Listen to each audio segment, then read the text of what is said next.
Jai Gurudev, good evening, and on behalf of DSPPL, I welcome you all for today's Social Empowerment Forum program. Program की शुरुआत करने से पहले आप सब लोगों को DSPPL की तरफ से हैप्पी गुड़ी पाड़वा, हैप्पी उगादी या हैप्पी चेटी चांद। आज की ये नई शुरुआत है, एक नया दिन है, एक नया उत्साह है, और इसलिए ये जो गुड़ी पाड़वा का दिन है, हिंदू कैलेंडर का पहला दिन,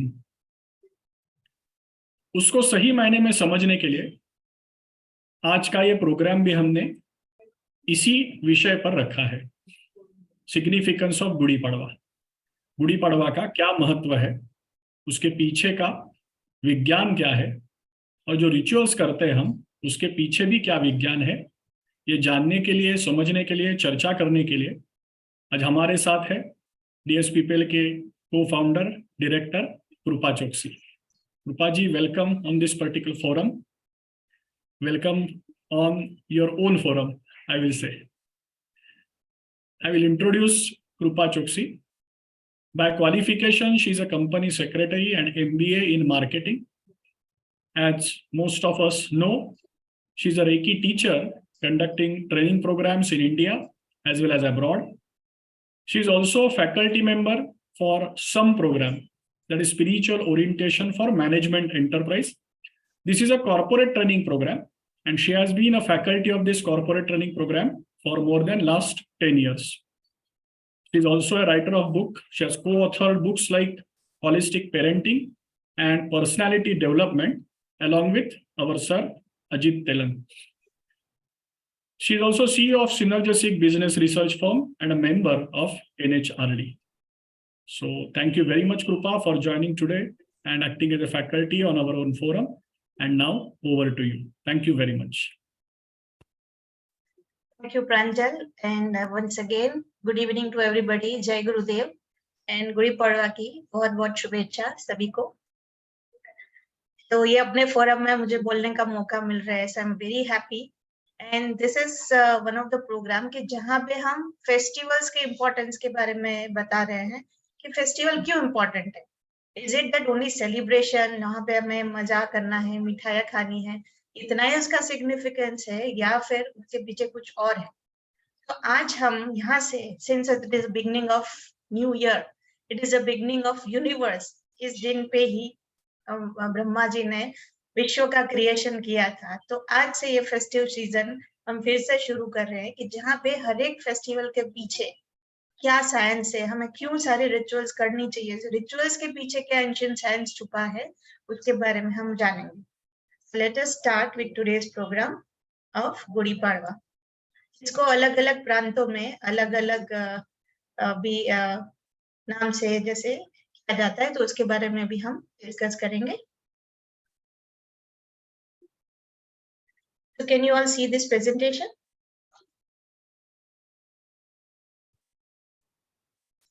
Yes, Pranjal, can you see the presentation? Yes, we're able to see. पर presentation mode में नहीं है, मतलब slide दिखाया जा रहा है. Okay, I'll do it one second.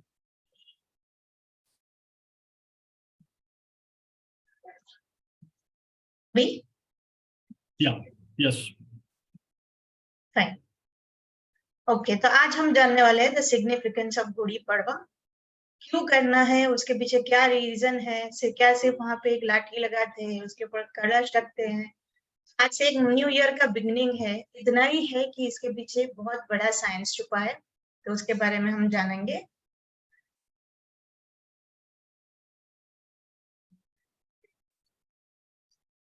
Okay, तो गुड़ी पड़वा चैत्र महीने के पहले दिन में जब हिंदू कैलेंडर शुरू होता है तो उसके फर्स्ट डे हम सेलिब्रेट करते हैं. तो पहला दिन प्रतिपदा ऑफ चैत्र महीना, कि जहाँ पे सारे हिंदूज मानते हैं कि ये न्यू ईयर है. मोस्टली महाराष्ट्र और गोवा में इसको पड़वा मतलब कि पर्व. तो उस हिसाब से कि जहाँ से एक नए वर्ष की शुरुआत हो रही है, हम मनाते हैं.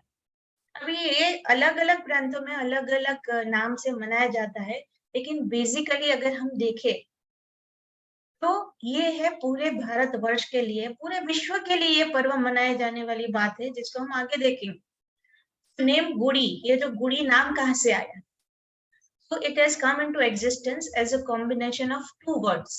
Gudi means flag or emblem of Lord Brahma, and Padwa means the first day of the phase of moon. जैसे कि अमावस्या के बाद जो पहला दिन होता है, चैत्र महीना का पहला दिन, वहां पे गुड़ी पड़वा की शुरुआत है, मतलब कि न्यू ईयर की शुरुआत है. तो पर्व मीन्स की उत्सव. तो ये गुड़ी उभार के जो उत्सव मनाया जाता है, कि जो एक ब्रह्मा जी के फ्लैग के प्रतीक के रूप में, इसके लिए उसका नाम दिया है गुड़ी पड़वा. ये फेस्टिव सीजन भी क्यों माना जाता है? क्योंकि यहाँ पे स्प्रिंग सीजन जो है वो आ जाती है, और जो रेबी क्रॉप्स होते हैं उसकी हम हार्वेस्ट करते हैं. उसको हम जो है कि सारे जो खेती प्रधान देश है, कि खेती प्रधान रीजन है, वहां पे अपना जो पाक है वो सारा बाजार में भेजा जाता है. यहाँ से एक सेलिब्रेशन की शुरुआत है, स्प्रिंग सीजन की शुरुआत है. So as per Hindu mythology ऐसा माना जाता है कि ब्रह्मा जी ने यूनिवर्स इस दिन को क्रिएट किया था, एंड उसके हिसाब से यूनिवर्स को एक बार बनाया. सारे विश्व को बनाने के बाद the concept of days, weeks, months, years, ये सारा चीज किसी गुड़ी पड़वा के दिन उन्होंने तय किया. कि इतने एक साल में 365 दिन होंगे, उसमें 12 महीने होंगे, 12 महीने में 52 वीक होंगे, 52 वीक में हर एक जैसे कि डेज है तो एक वीक में 7 दिन होंगे। तो ये सारे कुछ जो रचना की गई है वो ब्रह्मा जी ने किस दिन पे किया है। तो वैसे देखा जाए तो सारे विश्व के लिए ये दिन मनाने की जरूरत है, because we all are following this thing, जहाँ पे एक साल होता है, साल चेंज होता है, न्यू ईयर स्टार्ट। तो आज के दिन से अगर हम शुरुआत करें तो आज का ये न्यू ईयर है, it is for everybody. So the whole world should be celebrating the beginning of this universe. यहाँ पे एक श्लोक है जो रिप्रेजेंट करता है कि ये गुड़ी पड़वा क्यों इम्पोर्टेंट है।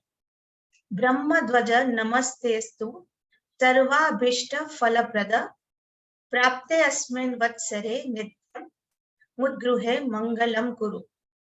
जो ब्रह्मा जी का फ्लैग है, we salute the flag of Brahma that provides all the desired fruits. May this new year be auspicious to all. सभी मनोवांछित फल प्रदान करने वाले ब्रह्म ध्वज को हम प्रणाम करते हैं। यह नव वर्ष सभी के लिए मंगलमय हो।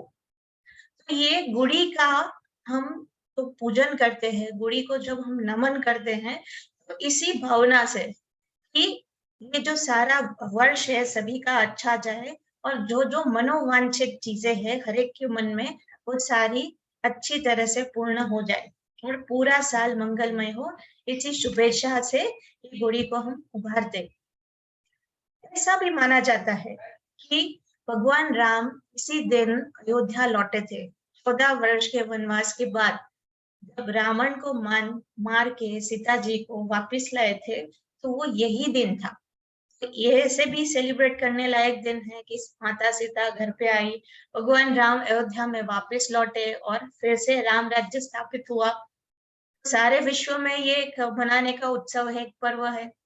तो ये गुड़ी है वो भगवान राम की विक्ट्री को भी सिम्बलाइज करती है।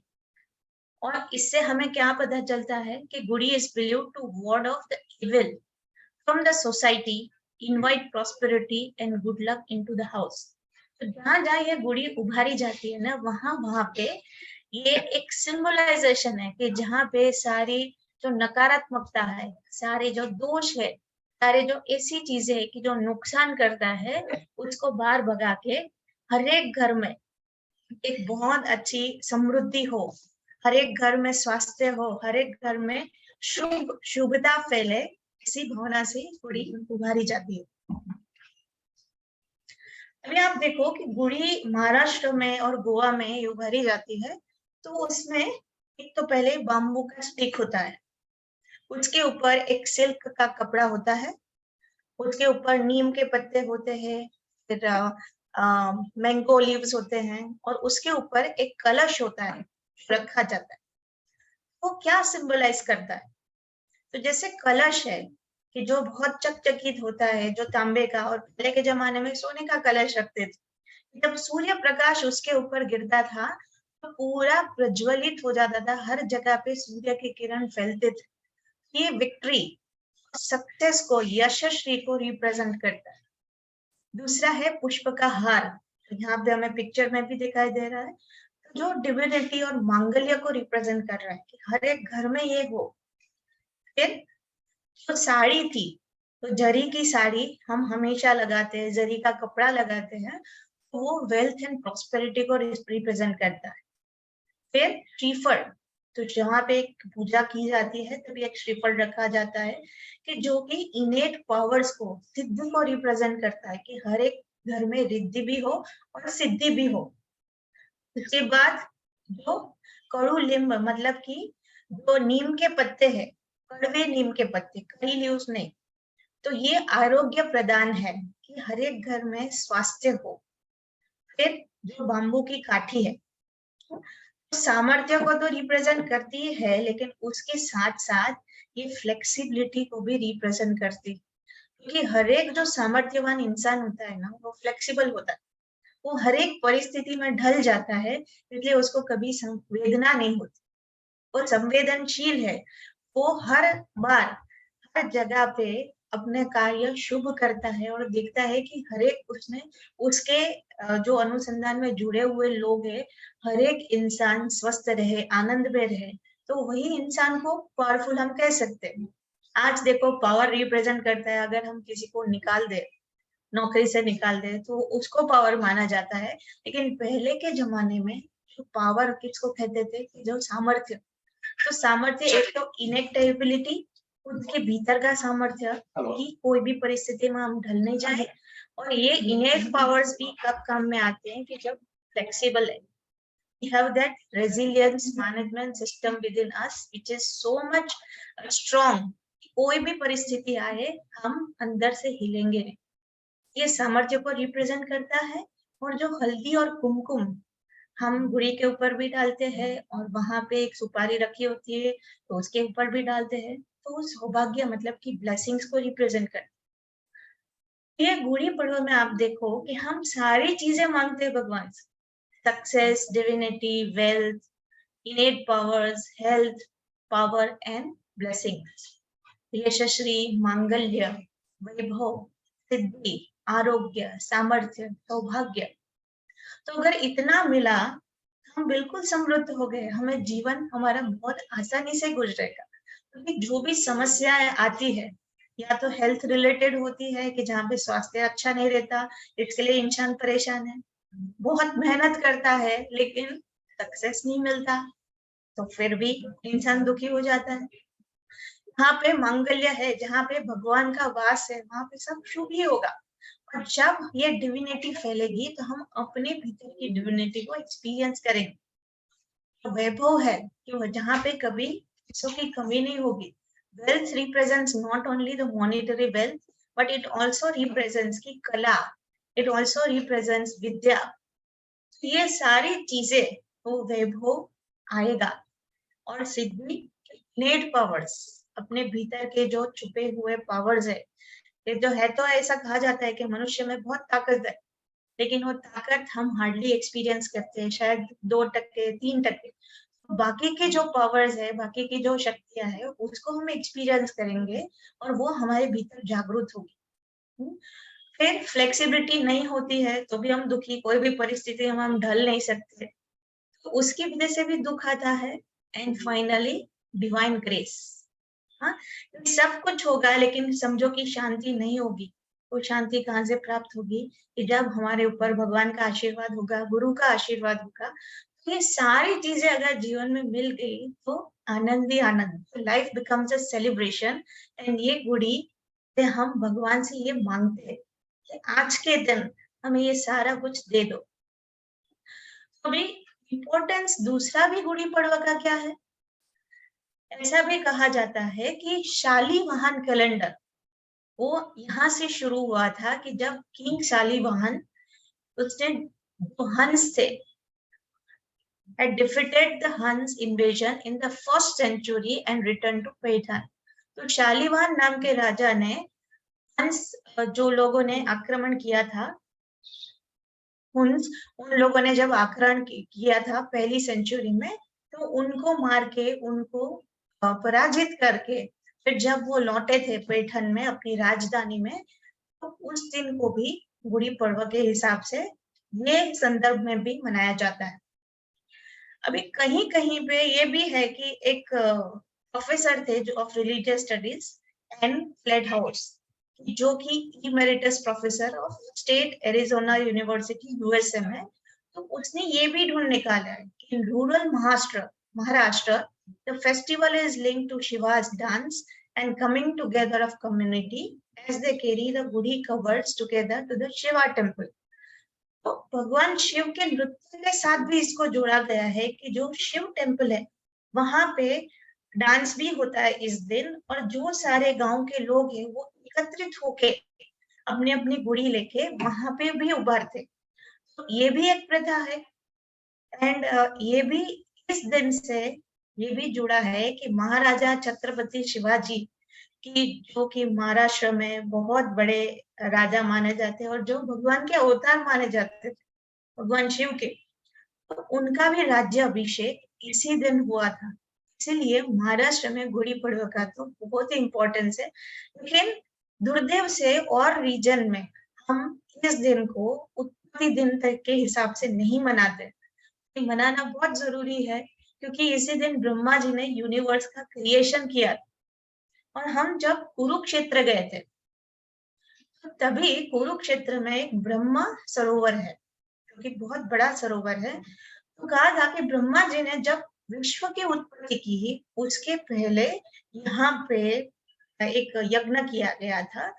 तो यज्ञ करने में भगवान शिव, भगवान विष्णु और ब्रह्मा जी तीनों वहां पे उपस्थित थे और यज्ञ किया गया। और उसके बाद पूरे ब्रह्मांड का निर्माण, सारे स्पीशीज जो अलग अलग है कि श्वेतज है, अंडज है और मनुष्य की निर्मित, अलग अलग जो प्राणियों की, पक्षियों की, सारी निर्मित उसके बाद की गई। आज का दिन बहुत इंपॉर्टेंट है क्योंकि यहाँ पे अपने उत्पत्ति का दिन है। ये जो गुड़ी है उसमें क्या कहा जाता है कि gudi is a flag made using long bamboo shoot and bright colourful silk scarf. यहाँ पे कभी कभी साड़ी भी लगाते हैं, एक बाम्बू स्टिक लेके उसके ऊपर सिल्क का स्कार्फ लगाते हैं या फिर सिल्क की साड़ी लगाते हैं। Then the bamboo is covered with the scarf and decorated with neem leaves, mango leaves and garden of flowers. उसके ऊपर नीम के पत्ते लगाते हैं, आम के पत्ते लगाते हैं और फ्लावर्स से लगाते हैं। The bamboo shoot is then covered with an inverted vessel made of silver or copper, and this signifies the victory of good over evil. यह सिंबॉलिक है क्योंकि यहाँ पे हम ये बोलते हैं कि सकारात्मकता का हमेशा विजय होता है, सत्यमेव जयते, हमेशा सत्य की जीत होती है। It is stated that this ritual saves household from all type of evils and ward off negative energies. हर प्रकार की जो नकारात्मकता है उससे ये बचाती है, इसलिए करना बहुत जरूरी है। On the day of this festival, people start their day with oil bath, जिसको हम बोलते हैं कि मंगल स्नान। After which they wear new clothes, decorate their homes by making rangolis, prepare the gudi and then do the puja. Once the puja is performed, the prasad is distributed to everybody. तो यहाँ पे जो हम शक्कर के पतासे होते हैं उसकी भी माला बनाई जाती है और शाम को गुड़ी को उतारा जाता है, शाम को सूर्यास्त के समय। तो उसके पहले ये गुड़ी को उतार लेते हैं और उसका प्रसाद हर एक को बांटा जाता है। अभी इसी दिन ऐसा भी कहा जाता है कि नीम की चटनी खानी चाहिए गुड़ के साथ। So what is the significance for that? On the occasion of Gudi Padwa, chutney of neem and jaggery is given as prasad. ये प्रसाद के तौर पे बांटा जाता है। So unlike most Indian festivals where prasad comprises of sweet, Gudi Padwa is one of the few festivals where people are treated to a unique preparation made from neem and jaggery. हर एक festival में आप देखो कि sweet बांटी जाती है, हम अच्छा अच्छा खाना खाते हैं, लेकिन यही फेस्टिवल में हम नीम की चटनी खाते हैं गुड़ के साथ। उसका क्या सिग्निफिकेंस है? खाने के लिए खानी है या कोई प्रथा बनाई है किसी ने इसके लिए, या फिर इसके पीछे कुछ बहुत बड़ा रहस्य छुपा है, कुछ एंशिएंट साइंस है। So the significance of this mixture is the basic essence of life itself. It is a combination of bitter and sweet. Neem is bitter while jaggery is sweet. तो ये एक सिंबॉलिक भी है कि आपके life में सब अच्छा अच्छा ही नहीं होगा, लाइफ में सुख भी होंगे, दुख भी होंगे। So it is a combination, तो वो एक रिप्रेजेंटेशन है यहाँ पे। So while consuming this mixture, people are reminded that the life is a blend of good and bad experiences, both of which must be faced with equal vigor. तो हर एक को अच्छे एक्सपीरियंस को और बुरे एक्सपीरियंस को हमें स्वीकारना है, उसको डाइजेस्ट करना है। मोस्टली क्या होता है कि जो हम चाहते हैं वैसा हमारी लाइफ में हो गया तो हम बहुत खुश है, लेकिन जो हम नहीं चाहते वैसा हो गया हम दुखी हो जाते हैं। हम ऐसा अपने नसीब को दोष देते हैं, हम ऐसा मानते हैं कि भगवान की कृपा हमारे ऊपर नहीं है, इसके लिए शायद भगवान कृपा कर नहीं रहे, मेरे साथ ही बुरा क्यों होता है। तो सिचुएशन को हम एक्सेप्ट नहीं कर पाते। जब एक्सेप्ट नहीं कर पाते ना तो हम वही सिचुएशन को बार बार याद करके दुखी होते हैं। तो यहाँ पे ये नीम की जो चटनी है हमें बता रही कि हमें सारे एक्सपीरियंस को बताना चाहिए।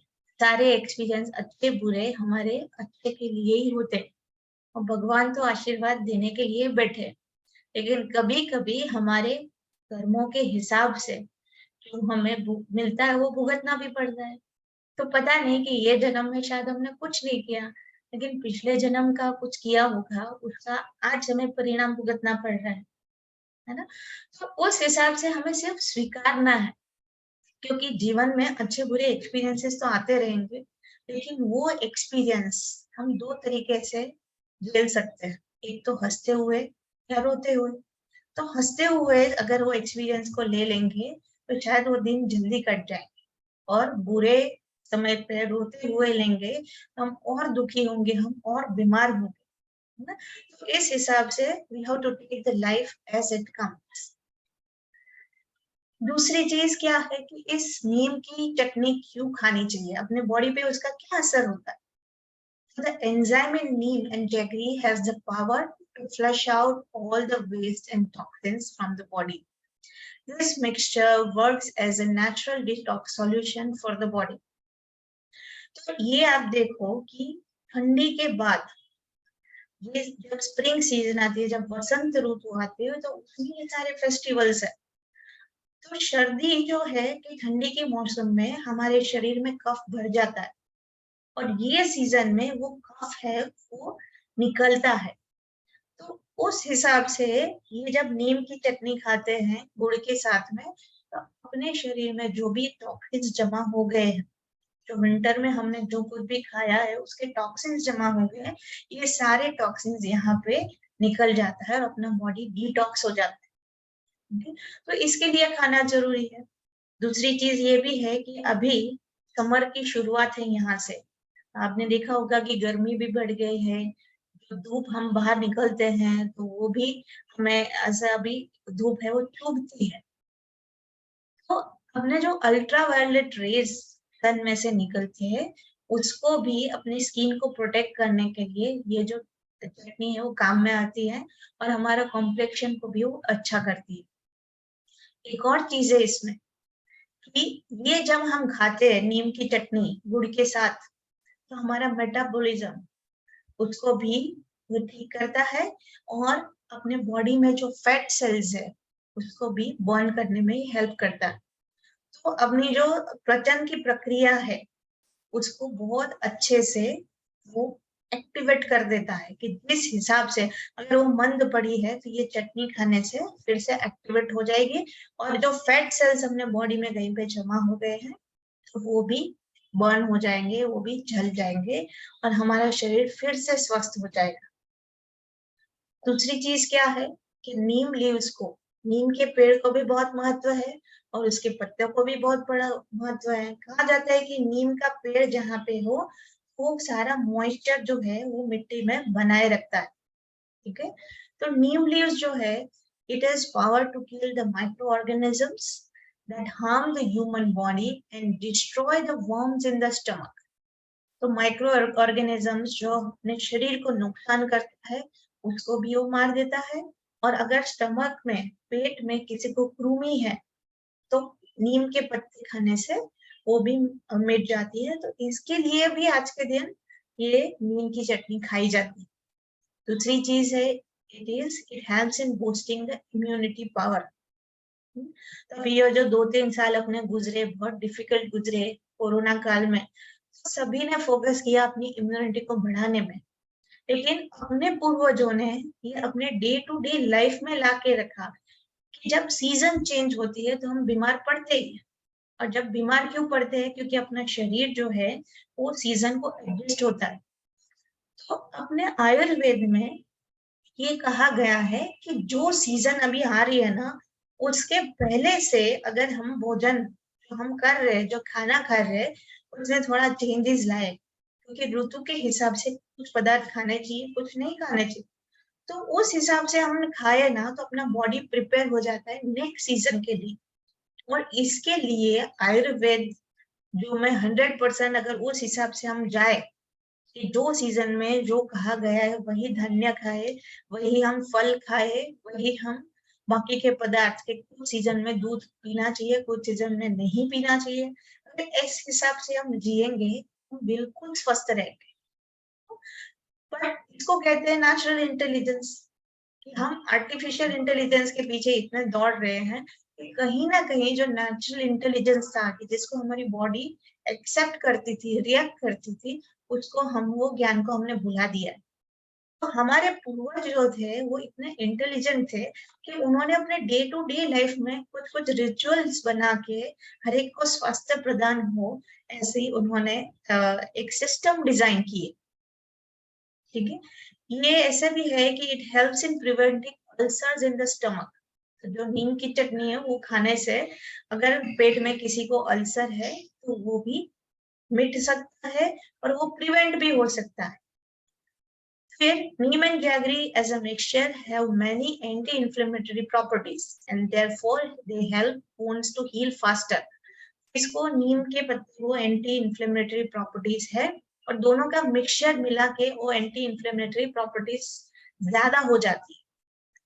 और इसके लिए कोई भी घाव हो, में आंतरिक घाव हो या बाह्य घाव हो, वो सारे घाव बहुत जल्दी से ठीक हो जाते हैं। अभी आज के दिन क्या क्या चीजें खाई जाती है, तो महाराष्ट्र में कोथिंबीर वड़ी है वो खाई जाती है, बटाटा वड़ा खाया जाता है, साबूदाना वड़ा, चकली खाई जाती है, पूरी भाजी, बटाटा भाजी, मसाला भात, पूरन पोली, काजू मोदक, कोकोनट लड्डू, श्रीखंड, केसरी भात, स्वीट शक्करपारे, बनाना शीरा, बासुंदी। तो अलग अलग प्रांतों में अलग अलग चीजें बनाई जाती है और फेस्टिवल्स मनाए जाते हैं। जनरली ये सब जब हम खाते हैं ना तो ये भी बहुत साइंटिफिक है कि क्यों खाना चाहिए, क्योंकि अपने शरीर को इन चीजों की जरूरत है। ये सिर्फ पदार्थ नहीं है, ये सिर्फ मिठाइयाँ नहीं है, लेकिन ये जो जिस पदार्थ से बने हैं, ये जब हम खाते हैं, जैसे कि कोथिंबीर वड़ी है तो बेसन से बनी, और बेसन मतलब किचन है। ये सीजन में जब कफ हो जाता है, कुछ भी हम चना खाते हैं ना तो कफ है वो बिल्कुल रिलीज हो जाता है एंड इट प्रिवेंट्स कि अगर किसी के उसमें बॉडी में कफ जमा हो गया है तो रिलीज हो जाएगा या फिर होगा ही नहीं, तो प्रिवेंट करते हैं। अभी आप देखो कि यही सीजन में अभी अभी होली गई, होली में भी हम चने खाते हैं, खजूर खाते हैं, हम पॉपकॉर्न्स खाते हैं ज्वार की। तो क्यों खाते हैं? क्योंकि वो भी कफ को तोड़ता है। ये सारी चीजें भी हमें क्यों खानी चाहिए कि जैसे बटाटा है, साबूदाना है, चकली है, तो ये सारी चीजें है वात बढ़ाती है और पित्त बढ़ाती है। तो जब शरीर में आप देखो त्रिदोष है, तो वात, पित्त और कफ।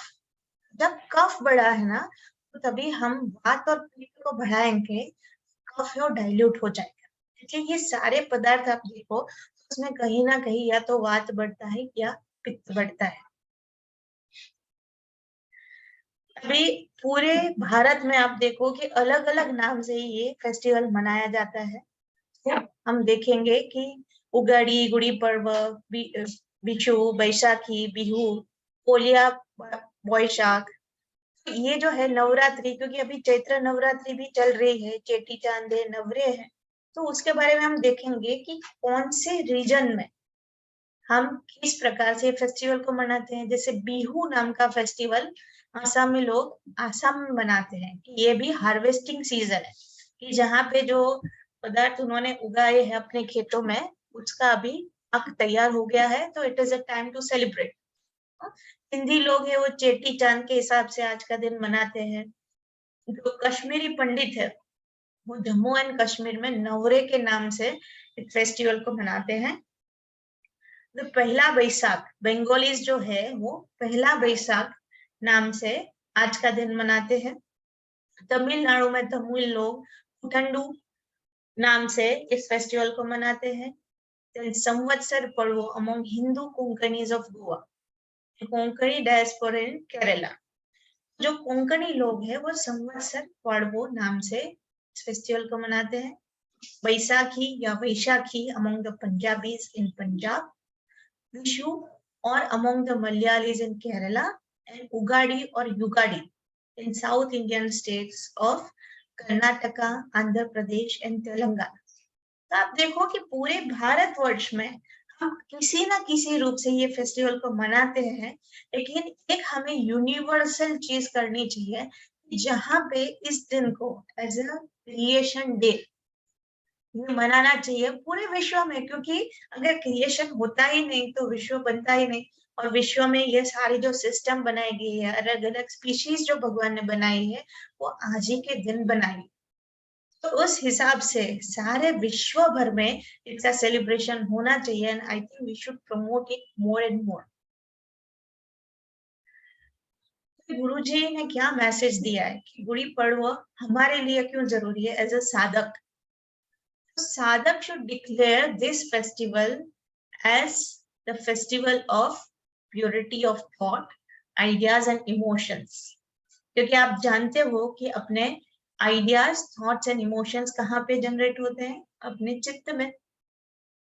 आप देखो कि जो एनर्जी का फ्लो है, जो निर्गुण है, निराकार है, जो कल्प है, वो जब यहाँ पे टच होता है अपने बुद्धि के स्थान पे, तो कल्पना होती है। वो कल्पना मतलब कि आइडियाज जब नीचे ट्रांसलेट होते हैं, यहाँ पे आते हैं, स्थान है मन का, तो यहाँ पे विचार बनते हैं, और वो विचार जब अपने अंतःकरण में आते हैं, तो यहाँ पे इमोशंस बनते हैं, अपनी भावनाएं। और जो भावनाएं प्रबल होती है, वो जब शरीर को स्पर्श करती है, तो कर्म के रूप में बाहर आती है। So we all know this science of consciousness, and हमें ये भी पता है कि बुद्धि, मन और अंतःकरण, ये तीनों का कॉम्बिनेशन को चित्त कहा गया है। अगर अपना चित्त प्योर होगा तो अपने एक्शंस बहुत ही प्योर होंगे। एंड आज का दिन है कि यहाँ पे हम सबको एक रिजोल्यूशन लेना चाहिए एज ए साधक, कि हम हमेशा अपना चित्त शुद्ध रखेंगे, क्योंकि शुद्ध चित्त से शुद्ध कार्य होंगे, शुद्ध कर्म होंगे। लेकिन अशुद्ध चित्त से हम विश्व को कल्याणकारी कार्यों पे लेके जाएंगे, जहाँ पे सर्व का विनाश हो, सब लोग दुखी हो जाए। ये सारी बीमारी भी कहाँ से आती है? कि जब हम कहीं ना कहीं कुछ ऐसा नेगेटिव सोचने लगते हैं, हमारे भीतर की फियर्स है, वो कहाँ से आती है? It comes from our subconscious mind. तो वो जो सारी चीजें है, वो अशुद्ध चित्त का, हम बोलते हैं कि उसकी वजह से आ रही है। तो अगर अपनी जो आइडियाज है, अपनी कल्पनाएं शुद्ध हो, अपने विचार शुद्ध हो और अपनी भावनाएं शुद्ध हो, हम हर एक के बारे में अच्छा ही सोचेंगे, हम हर एक चीज पॉजिटिव ही लेंगे, चाहे वो हमारे जीवन में अच्छा हो या बुरा, क्योंकि वो तो घटना है सिर्फ। लेकिन घटना को अच्छा बुरा लेबल कौन देता है? वो है हम। क्योंकि जब हमारे हिसाब से नहीं होता है कुछ, तो हम बोलते हैं बुरा हुआ, एंड हमारे हिसाब से होता है तो हम बोलते हैं अच्छा हुआ। घटना को घटना के रूप में लेके जब हम ऐसा सोचेंगे कि जो हुआ बहुत अच्छा हुआ, ये भी गीता में कहा गया है भगवान कृष्ण ने, जो हुआ अच्छा हुआ, जो हो रहा है वो अच्छा हो रहा है, और जो होगा वो भी बहुत अच्छा होगा। हमारे साथ कुछ बुरा हो ही नहीं सकता है, ठीक है? तो इस हिसाब से हमारे थॉट्स अगर पॉजिटिव रखे, हमारी इमोशंस अगर हमेशा पॉजिटिव हो, आइडियाज पॉजिटिव हो, तो हमारे एक्शंस हमेशा पॉजिटिव होंगे, एंड अपने भीतर एक पॉजिटिविटी आ जाए। और पॉजिटिविटी में बहुत ताकत है। क्योंकि एक स्टोरी आप शायद पता होगी, फिर भी मैं यहाँ पर नरेट करना चाहती हूँ कि एक बार एक साधक जो है तपस्या करने बैठे, और घोर तपस्या हो रही है, लेकिन फिर भी भगवान प्रसन्न नहीं हो रहे। एंड फिर दूसरी जगह पे एक दूसरा साधक है, वो भी बहुत तपस्या कर रहा है, लेकिन उनको भी भगवान प्रसन्न नहीं हो रहे हैं। तो नारद मुनि जो है कि पूरे विश्व का फेरा कर रहे हैं, तो वो देखते हैं कि एक व्यक्ति है, वो आप पहला व्यक्ति है कि जो सकारात्मक, और दूसरा व्यक्ति है नकारात्मक। तो पहले व्यक्ति को मिलते हैं और पूछते हैं, नारद मुनि उनको मिलते हैं तो उनको प्रणाम करते हैं और पूछते हैं कि भगवान हमारे ऊपर कब प्रसन्न होंगे और मेरा मोक्ष कब होगा? नारद मुनि बोलते हैं कि ठीक है, मैं भगवान से मिलूंगा तो पूछ लूंगा। एंड उसके बाद फिर आगे गए तो जो दूसरा व्यक्ति कि जो बहुत ही नकारात्मक था, उसके पास गए। उसने भी बहुत साल साधना की थी, और उसने तो बहुत जन्मों से, उनका मतलब और बहुत सालों से साधना चालू थी। तो उसने भी पूछा कि भगवान मेरे ऊपर क्यों प्रसन्न नहीं हो रहे हैं, मुझे मोक्ष कब प्राप्त होगा? तो उनको भी नारद जी ने बोला कि ठीक है, मैं भगवान से पूछ के वापिस आता हूँ। तो नारद जी गए, भगवान विष्णु से पूछा कि इन दोनों को मोक्ष कब प्राप्त होगा। जो नकारात्मक व्यक्ति था ना, उसके बारे में भगवान ने बोला कि इसको 6 जन्म मिले लगेंगे, उसके बाद इसका मोक्ष होगा। और जो व्यक्ति सकारात्मक था, उसको बोले कि इसका तो बहुत संस्कारों का गठरा है, तो इसको तो बहुत जन्म लेने पड़ेंगे। तो ये मैसेज लेके नारद मुनि नीचे आते हैं पृथ्वी के ऊपर, और उसके बाद जो व्यक्ति नकारात्मक था उनके पास गए, और नारद मुनि ने उसको कहा कि मैं भगवान से मैंने बात की है और आपको 6 जन्म लगे। ये सुन के जो व्यक्ति नकारात्मक था वो बहुत ही दुखी हो गया कि और 6 जन्म, मैं तो इसी जन्म में कंटाल गया हूँ, रोने लगा और बोले अभी मैं साधना ही छोड़ दूं। लेकिन नारद मुनि ने बोला कि ऐसा मत करना, 6 जन्म के बाद तो तुम्हें मिलेगा, तो अपनी साधना बनाए रखो। ऐसा समझा के नारद मुनि तो चले गए, लेकिन ये व्यक्ति के दुख का पार नहीं रहा। और फिर नारद मुनि आगे गए, तो जो व्यक्ति सकारात्मक था कि जिसने साधना शुरू की थी, और वो भी मिला नारद मुनि से, उनके चरण स्पर्श किए और उन्होंने कह रहे आप आ गए। तो नारद मुनि ने बोला कि हाँ। बोले भगवान से आपने पूछा? बोले हाँ पूछा। बोले कि कहाँ, कब मिलेगा मुझे मोक्ष?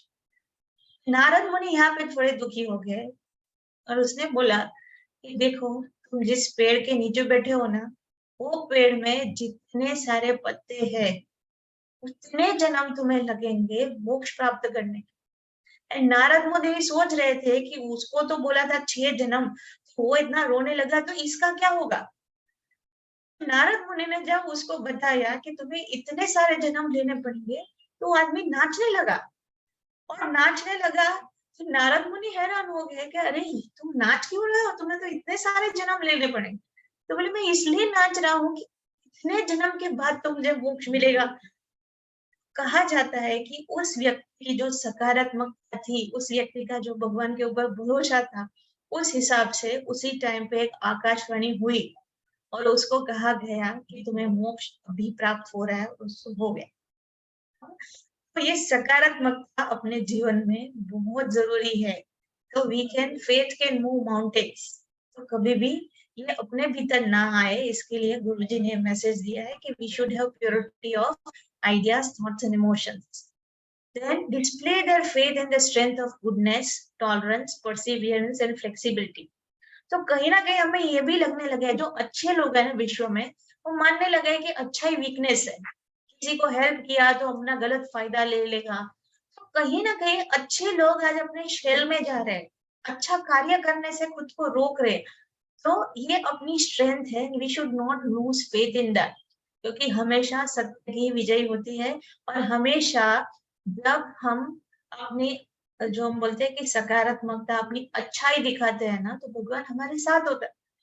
तो अपनी स्ट्रेंथ को हमें बनाए रखना है और बढ़ाना है। तो we should not lose faith in goodness, tolerance, perseverance and flexibility, क्योंकि ये 4 अगर जीवन में आ गए तो जीवन एक उत्सव बन ही गया, और कुछ करने की जरूरत नहीं है।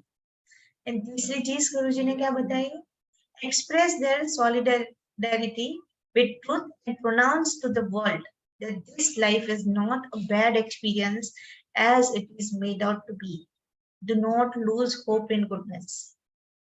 तो काफी लोगों को ये लगने लगा है कि लाइफ, जीवन एक दुखद घटना है, तो इतने भी दुखद नहीं है। There is nothing to lose. अच्छे दिन, जैसे मोदी जी कहते हैं ना, अच्छे दिन आएंगे। अभी हम तो बोलते हैं कि अच्छे दिन आ गए हैं, हर दिन अच्छा दिन हो सकता है अगर हम दिन की शुरुआत ऐसे करें कि आज कुछ भी हो जाए मैं हैप्पी रहूंगा। ठीक है, तो हैप्पीनेस इज विद इन अस। अगर हम, वो ग्लास आधा भरा होता है आधा खाली होता है, तो कोई लोग आधा खाली की तरफ देखते हैं, कोई लोग आधा भरा हुआ उसकी तरफ देखते हैं। तो अगर हम चूज करें कि मैं भरा हुए ग्लास को देखूंगा या देखूंगी, तो अपना पहला ही जो दिन की पहली क्षण से अगर we start our day with positivity, तो पूरा दिन पॉजिटिव जा सकता है। तो यही चीज है कि अपने भीतर की जो अच्छाई है उसको बनाए रखना, और आज के दिन से रिजोल्यूशन रखना कि लाइफ में कुछ भी हो जाए, मैं मेरी अच्छाई को छोड़ूंगा नहीं, मैं मेरे धर्मों को छोड़ूंगा नहीं, क्योंकि भगवान कृष्ण ने गीता में भी ये कहा है, स्वधर्मात् क्रियते मृत्यु। स्वधर्म के साथ मृत्यु भी अपने को प्रिय है, लेकिन जब हम अपने स्वभाव के विरुद्ध जाते हैं ना, तो हमें स्ट्रेस आता है। ठीक है, ये स्ट्रेस क्यों आ रहा है आज हर एक इंसान को? क्योंकि शायद ये वर्ल्ड में कोप अप करने के लिए, कंपटीशन में हमें भी अपना एक स्थान बनाए रखना है, उस हिसाब से हम सब लोग अननेचुरल हो रहे हैं, and that is creating stress, हम सबको अस्वस्थ बना। ठीक है, तो ये सारी चीजें, अपनी अच्छाई के ऊपर हमें भरोसा रखना है, टॉलरेंस रखना है, पेशेंस रखना है, अपनी साधना सातत्य से करनी है, और जीवन में एक फ्लेक्सिबिलिटी लाना है, अपने चित्त को शुद्ध करना है। तो आज के दिन से, कि जब कि विश्व की उत्पत्ति हुई थी, जब भगवान राम भी नकारात्मकता को मार के राम राज्य स्थापित किया था, इसी दिन से हम अपने जीवन में भी कुछ एक सुधार लाने की कोशिश करें, तो आई एम श्योर कि अपनी लाइफ में हर एक दिन गुड़ी पड़वा होगा, हर एक दिन एक सेलिब्रेशन होगा।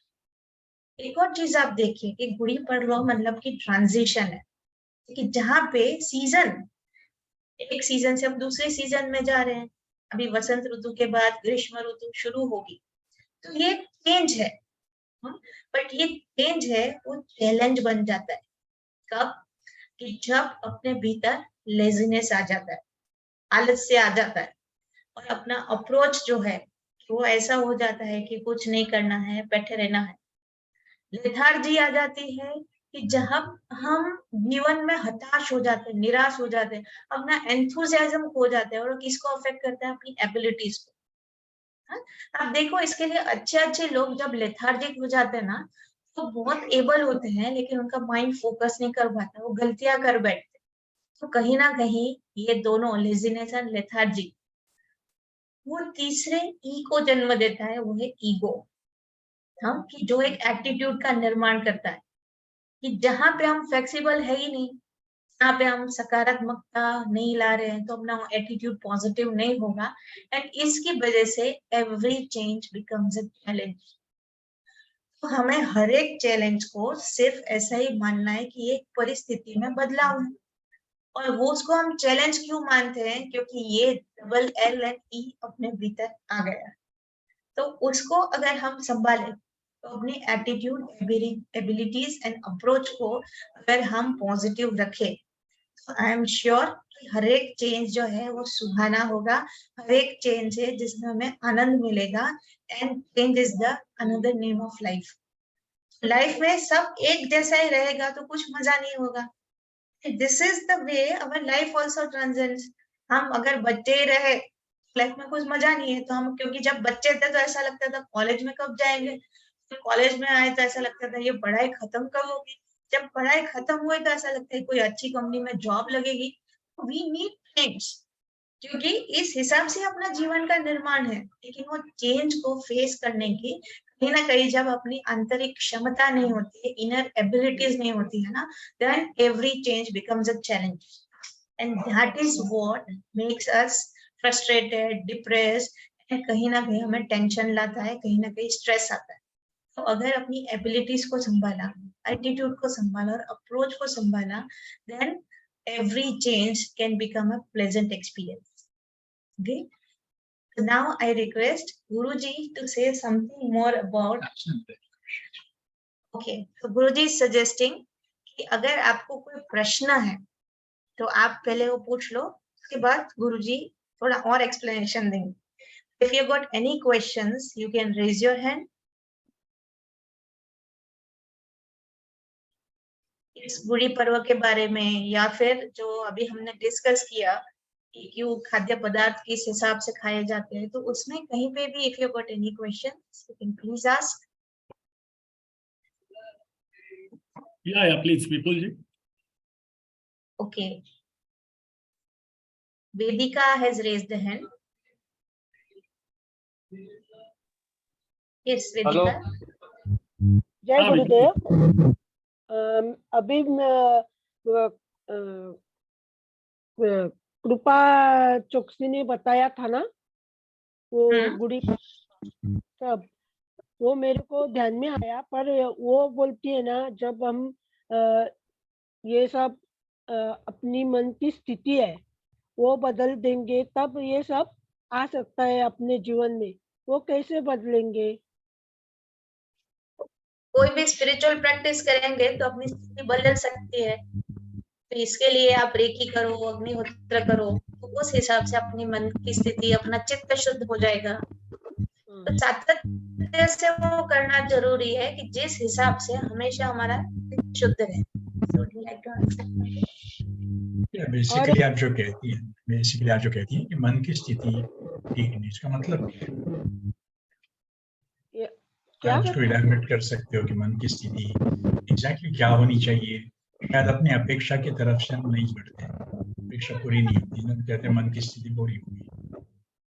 कहीं पे देखना चाहिए कि क्या अपनी अपेक्षा सही है, क्या अपनी अपेक्षा हमारी क्षमता के साथ साथ बढ़ती है। बहुत सारे टाइम हमें क्षमता नहीं होती फिर भी अपेक्षा होती है। अगर मेरी अपेक्षा रहे कि मैं प्राइम मिनिस्टर ऑफ इंडिया बनूं लेकिन मेरी क्षमता नहीं है, तो उसमें दुखी होना है तो मन की स्थिति बिगड़ जाएगी। तो मन की स्थिति न बिगड़ने के लिए मन को स्थिर होना चाहिए, और मन, बुद्धि और अंतःकरण को एक दूसरे के तालमेल में। खुद की पहचान बहुत जरूरी है। अगर मैं जानता नहीं मैं कौन हूं, तो मैं ये भी नहीं जान सकूंगा मुझे क्या बनना है। जो कुछ तुम्हें बनना है उसके लिए तुम्हें कुछ होना भी जरूरी है। तो समवेयर हमारा होना और हमारा बनना, इसमें जो तफावत होता है तो उससे हमारी मन की स्थिति बिगड़ जाती है। तो हमको जो बनना है वो हमारी क्षमता के साथ साथ अगर तालमेल हो तो मेरे ख्याल से किसी की मन की स्थिति बिगड़ेगी नहीं। हम एक करने के काबिल हैं लेकिन हम दूसरा करना चाहते हैं। तो कहीं पे पहली खुद की पहचान करो कि मैं काबिलियत मेरी बढ़ा सकती हूँ। जब तुम्हारी काबिलियत बढ़ती है तो शायद तुम बहुत सारी चीजें हासिल करने के लायक हो जाते हो। तो ध्यान में रखना कि ये जो मन के ऊपर परिणाम किसका होता है, वातावरण का होता है। मन के ऊपर परिणाम निसर्ग का होता है, जैसे अभी कृपा दीदी ने कहा। जहाँ भी ट्रांजिशन है, अगर आपने देखे होंगे कि सारे जो फेस्टिवल्स हैं भारतीय संस्कृति में, they are connected to the change in the climate, change in some kind of environment. नहीं, अगर आपने देखा होगा, अभी अभी रिसर्च जो बता रहा है, मेडिकल रिसर्च जो बता रहा है, तो कहता है कि दुनिया में सबसे ज्यादा बीमारियां जब आती हैं जब देयर इज ऋतु चेंज होता है, ऋतु बदल होता है। तो हमारी पूर्वजों ने ऋतु बदल के पहले से एक तैयारी करके रखी, फेस्टिवल्स बनाए कि क्या खाना, कैसे बनना, कैसी खुद की चर्या रखना, ये सारे हमें पहले से बताया जाता है। हर फेस्टिवल, हर त्योहार हमारी तैयारी करता है ये ट्रांजिशन के लिए। और जब हमारी तैयारी ट्रांजिशन के लिए होती है तो कोई भी चेंज, जैसे उन्होंने आखिर में बहुत अच्छा कहा, change doesn't become a challenge, it becomes a change. जैसे आइंस्टाइन कहता है कि तुम चेंज के साथ साथ रहोगे तो चेंज है ही नहीं। It's a theory of relativity, वही कहती है ना, अगर चेंज भी हो और आप भी बदल रहे हो उसी स्पीड में, कोई चेंज है ही नहीं। तो गाड़ियाँ एक शादी की स्पीड में जा रही है तो कोई ओवरटेकिंग है ही नहीं। ये जो कोई बात है आप ध्यान में रखना, निसर्ग के साथ साथ निसर्ग जो बदलाव आ रहे हैं उसके साथ साथ खुद को अडॉप्ट करना, खुद को बदल ही करना। अगर हम करेंगे तो कभी स्ट्रेस नहीं आएगी, और स्ट्रेस नहीं आएगा तो मन की स्थिति बिगड़ेगी नहीं। आज हम निसर्ग के साथ हमारा तालमेल छूट गया है।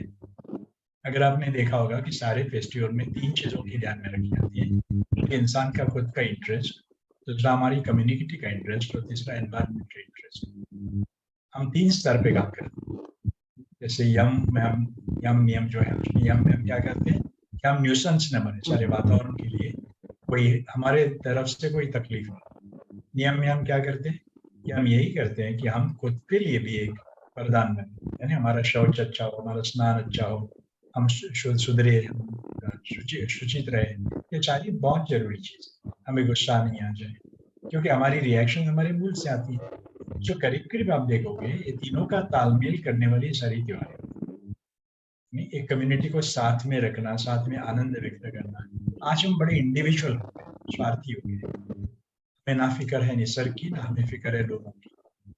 कहीं पे हमारा जो मॉडल था इतनी बरसों से, इतनी युगों से तैयार हुआ था, उसको धोखा पहुंच रहा है, क्योंकि we have become more individualist. हम मानते हैं कि हम सब कुछ है, हम खुद को आगे रखते हैं निसर्ग के साथ, हम खुद को आगे रखते हैं लोगों के साथ। तो ऐसा करोगे तो इंसानियत नहीं बचेगी। इंसानियत को बचाने के लिए, एक ह्यूमन कम्युनिटी को बचाने के लिए, सिविलाइजेशन को बचाने के लिए धर्म की जरूरत है। गुड़ी पड़वा भी उससे अलग नहीं है। जैसे मैंने कहा ना कि हर फेस्टिवल एक प्रतीक होता है, कंस किसका प्रतीक होता है? कोई सत्य का प्रतीक, क्योंकि सत्य देख नहीं सकते, प्रतीकात्मक है तो हम समझते हैं, हम प्रतीक समझते हैं या लिखित अक्षर समझते हैं। नहीं, हम समझते हैं कोई चित्र दिखाई दिए, क्योंकि हमारी जो मन की इंद्रियां है उनके साथ जुड़ी हुई, उनके रेंज में आता है तो ही हमारी संख्या खुलती है, उसके परे हम देख नहीं पाते। हमें दो चीजें करनी चाहिए, खुद को परे उठाना जो अध्यात्म ने किया, जो हो रहा है उसको अपने जो दूषित स्वरूप है उसमें स्वीकार, व्यक्तिकरण को स्वीकार। ये काम हमारी त्योहार ने किया, और अध्यात्म के जो सारी प्रक्रियाएं उसने हमारी ताकत बढ़ाती रही ताकि हम अदृश्य को, अतीत को देख पाए। ध्यान में आ रहा है? एक पूर्णत्व के हिसाब से हम देखें, हमें समझना है कि विश्व में क्या हो रहा है और उसके साथ हम कैसे बदलाव करें। हमें ये भी समझना चाहिए कि हमारी कार्य से हम सारी जो सोसाइटी है, कम्युनिटी, उसको कोई तकलीफ ना दे। ये अगर करोगे तो स्वस्थता आएगी, संतुलन होगा, बैलेंस होगा और जिंदगी में बहुत आनंद होगा। तो कहीं पे ध्यान में रखना चाहिए। हर फेस्टिवल में यही साध्य किया जाता है। जैसे कृपा दीदी ने बहुत अच्छा बताया कि उसको बाम्बू लगता है, उसको कोई मेटल के ये लगाना ऐसे नहीं पता है। बाम्बू खाली होता है अंदर से, खाली होना बहुत जरूरी है। आम के साथ कुछ नहीं हो सकता। तो बाम्बू इज अ प्रतीक है ना, तो बाम्बू एक प्रतीक है हॉलो एंटिटी का, हॉलो पर्सनैलिटी का। लवचिक होता है, फ्लेक्सिबल होता है, कैसे भी बेंड हो सकता है। ये लवचिकता हमारी रिलेशनशिप के लिए बहुत बहुत जरूरी है। आज हम लवचिक रहे नहीं, सीधा जैसे पाइप होता है स्टील का, वैसे हमारी पर्सनैलिटी हो गई। तो कहीं पे लवचिकता होना चाहिए, खुद को बदलाव करना चाहिए, परिस्थिति के अनुसार हमें हमारे में बदलाव लाना चाहिए, because we are a part of the whole समीकरण और इक्वेशन ऑफ द लाइफ। कहीं पे ये जो सारे प्रतीक है कि कड़ू नीम है, कड़वाहट है उसमें, लेकिन वो हमारी काफ के लिए बहुत अच्छी है, उन्होंने जैसे कहा। उसके साथ साथ शुगर भी है, जो शुगर कैंडीज रखी जाती है, उसके साथ माला पहनी जाती है, रासा बोलते हैं जिसको महाराष्ट्र में। तो ये भी बहुत जरूरी है, दोनों का मिलाप है, दोनों विरोधाभास का संतुलित है। तो कहीं पे आपने देखा होगा वो जो लोटा होता है ऊपर रखा हुआ, वो जो तांबे का होता है या पहले शायद सोने का होता था, अभी और कोई मेटल का होता है। अगर आप देखोगे तो ये ध्वजा होती है सूर्योदय से सूर्यास्त तक रखनी चाहिए। सूर्यास्त के बाद निकलते हैं, क्योंकि जब तक सूर्य चमकता है आसमान में, उसकी जो किरणें प्रतिबिंबित होती हैं इससे सारे विश्व को पता चलता है कि तुम कितने चमकीले हो, तुम कितने आनंदमय हो। ये विजय की ध्वजा है। हम अपना विजय सारी जगह पे प्रदर्शित करना चाहते हैं विदाउट हर्टिंग एनीबॉडी। हमारा तेज हम चारों दिशा में फैलाते हैं। नहीं, जैसे कहा जाता है कि प्रभु रामचंद्र जब रावण के ऊपर मात करके वापस आए तो उनका स्वागत करने के लिए गुड़ी उबारी गई। ये गुड़ी उबारी गई, ब्रह्मा ने जब विश्व की शुरुआत की, somewhere there is some transition, somewhere there is some transformation. और जब भी ट्रांसफॉर्मेशन होता है, हमारा पुनर्जन्म होता है, नया जन्म होता है, तो उसको सेलिब्रेट करने का विधि फेस्टिवल है। ये सारी चीजें उसके साथ जुड़ी हुई है। जैसे उन्होंने कहा कि वैभव का प्रतीक साड़ी है, हमें वैभव चाहिए, हमें यशस्वी चाहिए, हमें स्वास्थ्य चाहिए, हमें आनंद चाहिए, है ना, हमें परमात्मा का आशीर्वाद चाहिए। ये सारी 5-6 डायमेंशन अगर आप देखोगे दुनिया की जिंदगी की, तो परिपूर्ण हो। खाली पैसा है लेकिन स्वास्थ्य नहीं, खाली स्वास्थ्य है लेकिन यश नहीं मिल रहा है, खाली यश मिल रहा है लेकिन परमात्मा का आशीर्वाद नहीं, सस्टेन नहीं हो पा रहा है। सारी चीजों का साथ में हो, जैसे हम कहते हैं ना, आत्मा, मन, बुद्धि, अंतःकरण, शरीर, हमारी यादगारें और हमारी अहम भाव साथ इकट्ठे हो, एक परिवार की तरफ से रहे। इस जिंदगी में संतुलन कभी आने की संभव, और सारी बीमारियां, सारे जो स्ट्रेस हैं, सारी मनस्थिति खराब करने के कारण है, they are all imbalance in our identity. तो कहीं पे इसको बैलेंस करना, कहीं पे सारी चीजों को बैलेंस करना, बैलेंस हमारे निसर्ग के और हमारे प्राणी मात्रों के साथ करना। The whole culture, Indian culture is based on that balance. So कहीं पे आपने देखा होगा कि ये सारी फेस्टिवल की एक ही कारण, लेट अस सेलिब्रेट टुगेदर। आज हम सेलिब्रेट कम कर रहे हैं, जैसे हम देखते हैं, मैं हमेशा एक मजाक के हिसाब से कहता हूँ, पहले सारे लोग इकट्ठे आके बाहर करते थे, बहुत पूरा गाँव जमता था। लेकिन अभी अभी क्या हो गया, उसके बाद में हम कंटाल गए, हम व्यक्तिगत हो गए। तो हमने क्या किया कि हमने थोड़े लोगों को करने के लिए थिएटर बनाए, ओनली लाइक माइंडेड पीपल, और जो people who can afford, economically comfortable हो हमारे जैसे, तो वही देखना चाहिए। बाकी लोगों को देखने का अधिकार नकारा और हमने थिएटर्स बनाए ताकि 700-800 लोग देख पाए। बाद में उसको उससे भी दूर चले गए, इतने हम आत्मा केंद्रित हो गए। हमने कहा नहीं थिएटर भी नहीं चाहिए, हमें अभी टीवी चाहिए, उसमें 5-6-7 लोग कुटुंब देखे, बाहर के लोग नहीं आने चाहिए। Something we are negating also. उसके बाद में हमने लैपटॉप बनाए ताकि 7 और 6-7 नहीं 2-3 लोग देख सकते हैं। उसके बाद में हमने मोबाइल बनाए, टैबलेट्स बनाए, ये ताकि एक ही इंसान देख पाए। हम तो इतने भी आत्मा केंद्रित हो, इतने स्वार्थी हो गए, अभी गूगल जैसे आ गए, उसमें खाली देखने वाला देख सकते हैं, बाकी लोग देख भी नहीं सकते। तो only the individual private experience together. लेकिन एक चीज मुझे हमेशा अच्छा लगता है समझने के लिए कि इसके आगे की स्टेप है ना, उसमें अगर आंखें बंद करके खुद का अनुभव करोगे तो कोई देख नहीं पाता, लेकिन उसमें तो ध्यान लगेगा, सारी दुनिया ध्यान के पीछे चले। तो somewhere the whole track is taking us towards the dhyan. अगर आपने ट्रेंड देखा होगा ना कि हम गांव त्योहार करता था, घर में बाद में थिएटर में कई लोग जाते थे, बाद में घर में टीवी देखते थे, बाद में कई छोटे स्क्रीन पर, स्क्रीन छोटे हो रहे हैं लेकिन हमारा हृदय भी छोटा हो रहा है। ये प्रॉब्लम, स्क्रीन छोटा हो रहा है प्रॉब्लम नहीं, उसके साथ we are shrinking as a human being, we are negating the other people, we are negating the सारा विश्व। वसुधैव कुटुंबकम ये जो हमारी कल्पना थी उससे हम धीरे धीरे वंचित हो गए। So somewhere I think we need to bring our souls together. We need to celebrate together. We need to work together. We need to bring those celebrations करने के कारण भी बनाने चाहिए. We should have a common task. और task achieve होने के बाद सेलिब्रेशन, जैसे ये हो जाता है, फसल हो जाती है, पैसा आने लगता है.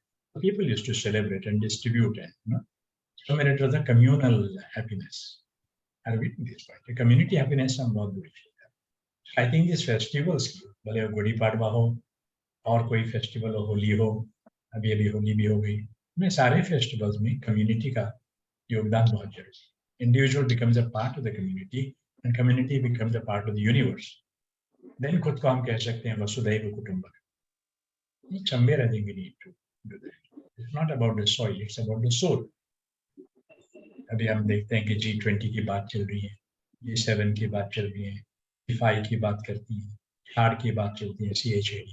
इतना सारे हम मानते हैं कि सारे देश इकट्ठे आ रहे हैं. तो एक इंटरनेशनल कॉन्फ्रेंस थी ब्रिक्स की, तो उसमें मैंने वही सवाल पूछा, are the lands coming together और the hands coming together? Are the soils coming together, are the souls coming together? अगर जमीन को इकट्ठा करके तुम कहोगे कि ये 20 जनों का ग्रुप और 5 जनों का पृथ्वी में इकट्ठा आ रही है, नहीं आएगी. The land will never bring it, hands will. Soil will never bring it, the souls will.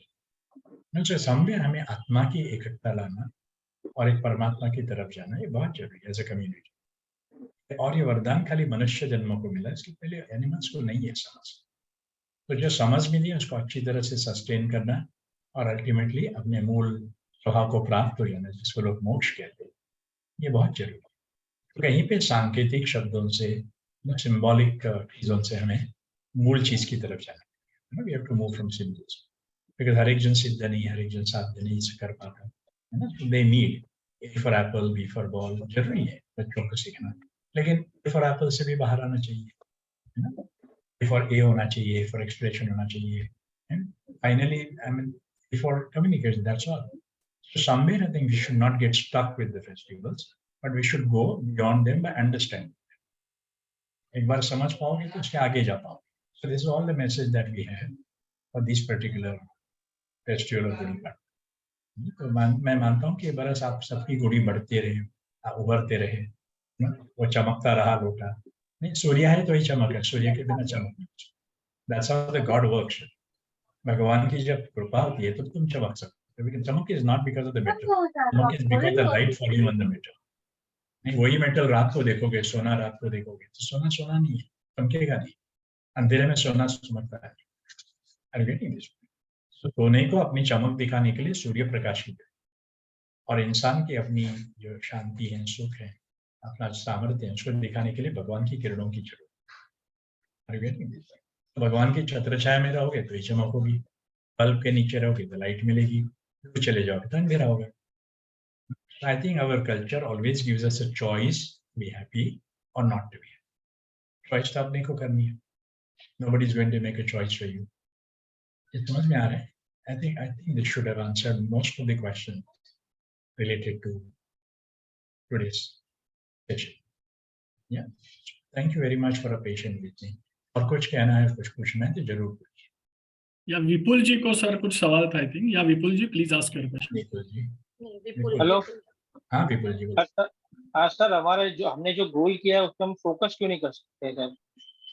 इसके ऊपर फोकस नहीं कर सकते, गोल के ऊपर। हमारा जो हमने गोल किया है कुछ आगे बढ़ने का, तो वो उस पर फोकस क्यों नहीं कर सकते? मैं वही कहना चाहता था कि हमारी बेसिक प्रवृत्ति के साथ अगर गोल जुड़ा हुआ है तो फोकस ऑटोमेटिकली नहीं। जो हम कर सकते हैं, मान लेना कि मैं 10% मेरे पास एबिलिटी है और मैं 20% की गोल लगाऊं, होने लायक है, लेकिन मैं 10% जानता हूँ और 100% की करता हूँ, या जानता ही नहीं फिर भी मुझे हासिल करना है वो नहीं। जैसे सचिन तेंदुलकर जिस तरह से करते थे, सुनील गावस्कर करते थे, या विराट कोहली आज जो प्रयास कर रहे हैं, they are doing lot of efforts to reach where they are.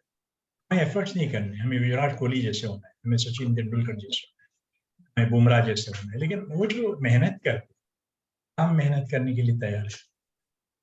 ये हर गोल के लिए एक ओरिजिन भी होना चाहिए, हर डेस्टिनेशन के। हमारा ओरिजिन है ही नहीं या गलत है तो डेस्टिनेशन कैसे जाए? मैं यहाँ से दिल्ली जा सकता हूँ, मुंबई से या पटना से, लेकिन अगर वहाँ ट्रेन ही नहीं है, वहाँ कोई वाहन नहीं है, ऐसी जगह पे मैं जाना चाहूँ, I cannot reach. Somewhere there has to be सामर्थ्य जो दोनों को जोड़ने वाला।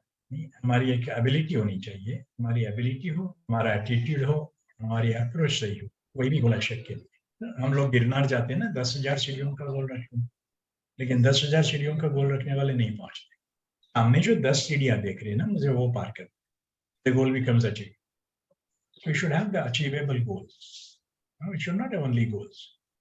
जो इंसान एक बात भी अपने माँ बाप को छोड़ के नहीं रहा, तो अगर कहता है कि मैं न्यूजीलैंड जैसी जगह पे जाके मेरा करियर बनाना चाहता हूँ, ये बाउंड टू क्रिएट स्ट्रेस, क्योंकि उसके लिए पहली तैयारी तुम्हें अकेला रहना पड़ेगा।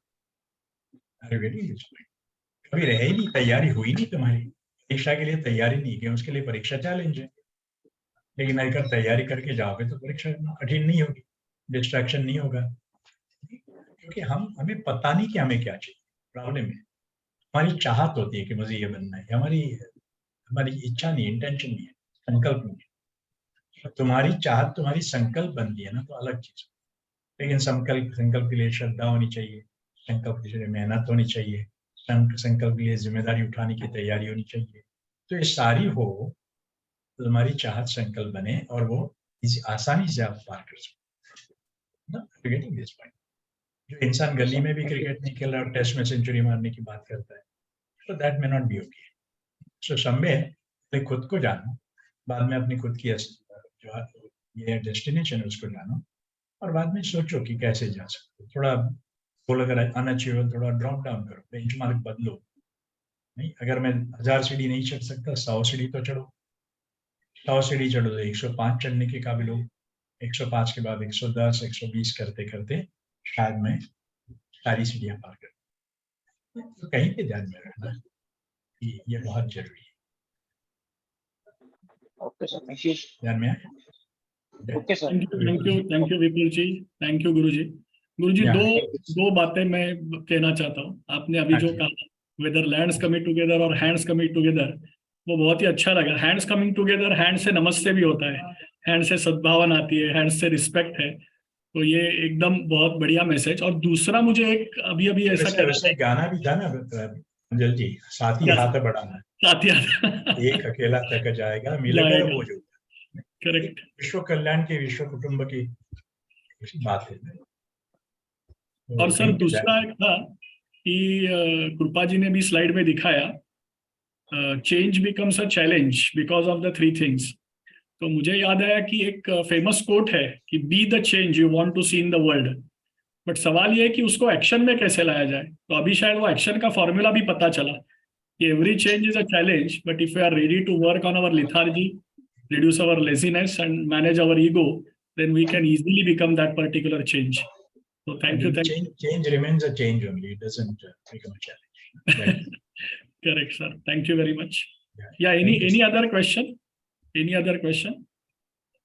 If there is no question, then we are virtually at the end of the program, but I will just make one announcement for all you. जैसे आप सब लोगों को पता है कि हर महीने में in the month of May we do have the programs for the children. So this year also for the age group of 9, 10 and 11 year specifically non residential program already उसका अनाउंसमेंट हो गया है। So we are conducting this non residential program at various locations between 1st May to 10th May. Devrukh, Mumbai, Pune, Nashik, Bengaluru, Vadodara, Ahmedabad and Rajkot. So I will kindly request all of you, to those who are interested in joining these programs for the age group of 9, 10 and 11 years, to please be in contact with the local coordinators. The program for 9 years is basically for 5 days. For 10 years, it is for 7 days. And for 11 years, it is 9 days. The details of the program, flyer, what are the contents of it, इसमें क्या सिखाया जाएगा, इसके बारे में जो एक video है और बाकी जो रजिस्ट्रेशन प्रोसेस है वो भी तैयार हो गई है। तो मैं आप सब लोगों को रिक्वेस्ट करूंगा कि जिनको भी एनरोल करना है वो अपने लोकल कोऑर्डिनेटर से कृपया संपर्क करें। जैसे मैंने कहा, देवरुख के लिए प्रकाश भुगटे जी हैं, मुंबई के लिए हमारी विनया सावंत, सुनील कुलकर्णी, सौरभ मालपानी जी, पुणे के लिए आप मुझसे संपर्क कर सकते हो, नासिक के लिए हमारे अल्लाह पुरोहित है, उनसे संपर्क में आप रह सकते हो, बेंगलुरु के लिए अमोल पुकाड़े और अरुणा मरगम है, वडोदरा के लिए आशीष मुड़े और चंद्रेश भाई है, अहमदाबाद के लिए हमारे राकेश पंड्या और किनल पंड्या, और राजकोट के लिए कृपा जी से भी आप संपर्क कर सकते हो या निमिषा भट्ट से। तो जैसे मैंने कहा कि registration process for this non residential program for the age group of 9 to 11 years has already started. I request all of you to please be in touch with the local coordinators, क्योंकि limited seats available है, तो जल्दी से जल्दी आप registration process complete कर पाओगे। Thank you very much, thank you very much to all of you. या sir, even one more thing I would like to add on this. अगर कोई स्कूल इंटरेस्टेड है अपने बच्चों को ये प्रोग्राम्स करवाने के लिए, तो you can do it in house in the schools on the school premises. तो आप ऐसे भी कुछ ऑफर है आपके पास, तो आप हमें कांटेक्ट कर सकते हो, and we would be more than happy to conduct such kind of programs. Definitely, yes. Secondly, I would also like to add that 10वां दिन जो होगा that will be common for all. Yeah. Yeah, last day will be common. It will be a closing session. Yes, Yeah, sir. closing session will be common Yeah. for you. Thank you Ashwini for that important point. So thank you very much to all of you. Once again, thank you Guruji, thank you Krupa ji for the wonderful session, and thank you to all the participants for joining today, and we'll be ending the meeting now. Thank you very much for joining. Thank you. Thank you all. Jai Gurudev.